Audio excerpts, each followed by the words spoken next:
Hello, I am Kollin, an 8th grader at Academy Lafayette French Immersion. Today I'm conducting an interview with a person in the medical field for my science class project. That professional person is Dr. Sandra Stites, MD, of the Kansas City Women's Clinic with her hospital appointment at the Overland Park Regional Medical Center.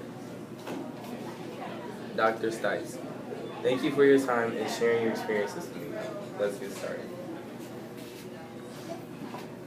First question, what do you do in the medical field?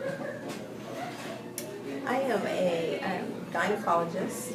I practice taking care of women. I take care of women from adolescence all the way until menopause. That's the best part about being a gynecologist, is that I get to share in the experiences from early on when girls first start into puberty, and I have the opportunity to progress until the time in which they have babies and get to enjoy the times after that, as they care for their children and grow up. And even after children are gone, I enjoy taking care of ladies through menopause and throughout their lives. What studies are necessary to become a gynecologist? Well, first you need to graduate from high school. So put that first on your agenda. I graduated from the Barstow School here in Kansas City. I grew up here in Kansas City. And after finishing my diploma for high school, I proceeded to college. I attended Princeton University in New Jersey. While I was there, I initially studied chemical engineering and studied chemical engineering until the last year of college. That's an important point because it shows you that your mind can change as you experience more and more opportunities. Oftentimes when you go to college, you have the impression that you know exactly what you're going to do. And sometimes you do, and sometimes you continue on. But college is the time in which you learn what you don't even know you know. You find out things that you didn't know were even possible. And it's important for you to keep an open mind so that when something new presents itself, that you pay enough attention that you try to take advantage of it. And that's pretty much what happened with me. I was doing chemical engineering, entering into research in genetics in particular, and my professor left, the professor that I was doing research with, left to join DuPont as a chemical engineer. So the next professor they chose for me was an engineer working on trains. Far, far cry from genetics. So I took the opportunity to switch into the biochemistry department to continue my research in genetics. While working with this new professor, he asked me the question, do you want to continue doing research on animals, or do you want to consider the possibility of doing research on people? That was a very smart professor.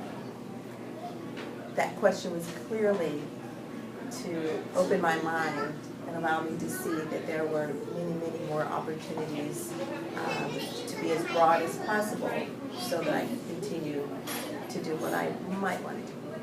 So I entered into medical school after 4 years of college, and I attended the University of Missouri in Columbia. And at that point I wanted to continue doing genetics. First 2 years of medical school are all sciences. So you do all the sciences, if it's pathology or physiology or biochemistry, chemistry. And your thought is, just let me touch a person. I went into medicine because I wanted to touch a person.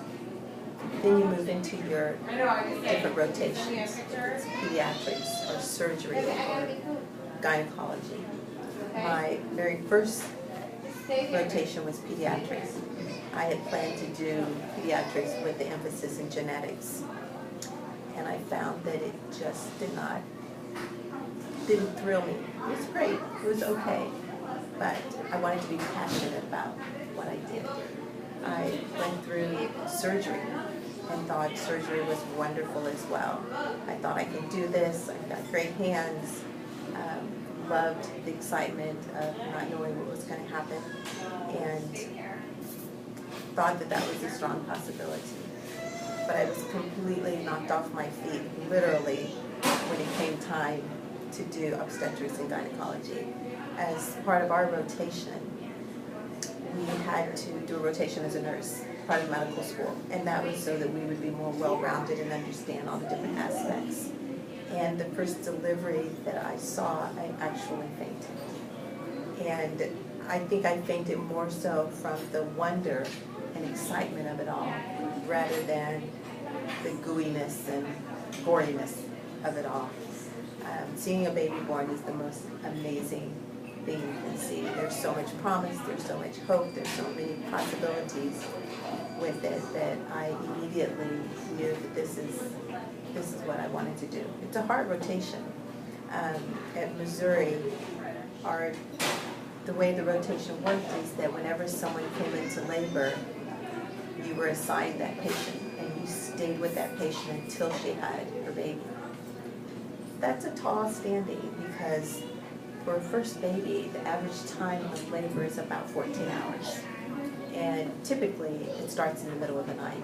If it doesn't end in the middle of the night, there's usually some component of the middle of the night. And staying with somebody throughout the entire process, learning the entire process, really experiencing it with the person solidified that decision for me. Dr. Stites delivered both my sister Felia and myself. And look what a great job I did. Thank you. So what are the job possibilities? Where would you work? Private practice, armed forces, police, hospitals? There are so many options with a medical degree. That's one of the reasons that you get advanced degrees, is because it opens the doors for you to have as many choices as possible. I work in private practice and have been in private practice for 25 years. There's also the possibility that you can work for a hospital, so that the hospital itself can employ you and you can work there as an employed physician. There's also the possibility of working at a university in academics. When you work in academics, that gives you the opportunity to see patients yourself, but it also gives you the opportunity to teach the medical students and to teach the residents as well. We spend a lot of time at the VA hospital in medical school, and what a wonderful learning experience that is to work with the veterans. You can go into industry. You can work in insurance companies, or you can be employed by an industry such as Cerner or such as Sprint. They employ just a physician to take care of only their patients. Research is available. There are research facilities that hire physicians. With an MD degree, you can do anything. You get a law degree. You can open so many doors. What would you recommend for someone who wanted to be a doctor like yourself? I would recommend continuing to be as broad in your education as possible. Once you get to medical school, you are very, very focused on your sciences, you're very focused on medicine, you're very focused on research. So those 4 years before medical school, in your undergraduate years, that's the time to explore your passions. You can go to medical school with a literary degree, you can go with a science degree, you can go with a language degree. Any kind of degree at all is possible, as long as you get your sciences in there as well. But any degree is possible. You can travel abroad. You want to take advantage of those 4 years to broaden your horizons as much as possible. You don't want to be one-dimensional as a physician. You don't want to only be the science nerd. You also want to be compassionate. You want to be able to share literature. You want to be able to share those other aspects, history as well. All of that goes into play into making a great physician. What are your plans in the future? Is there a book, speaking, or like a TV show? I think I'm just going to spend a lot of time with people that I've delivered. I don't think I will go on any speaking tours. A reality show sounds like a possibility. Maybe I could round up the folks that I've delivered through the city and make some kind of game out of that. But being in medicine actually gives you the opportunity to phase down as you get older. If you're in academics, you can continue teaching, you can continue giving lectures. You can be the wise person that sits in the back of the conference room that knows all the answers. I think that I'll continue practicing for as long as I can and then spend time with grandchildren more than anything else. So why did you choose this job? You know, I think this job chose me as much as I chose it. I really had gone through all the different rotations and about to throw my hands up when I fell into OB/GYN. I love taking care of women. I love taking care of them through the full transition. And so I think it chose me as much as I chose it. And what is your true motivation that keeps you going?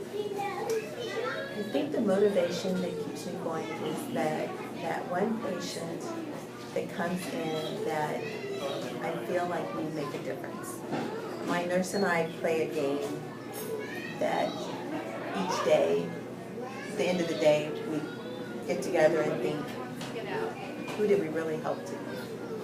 And inevitably, there's somebody who came in with a concern, or came in with a fear, or came in with a question that we could answer, or that we could alleviate their fears, or that we held their hand and just made it feel better.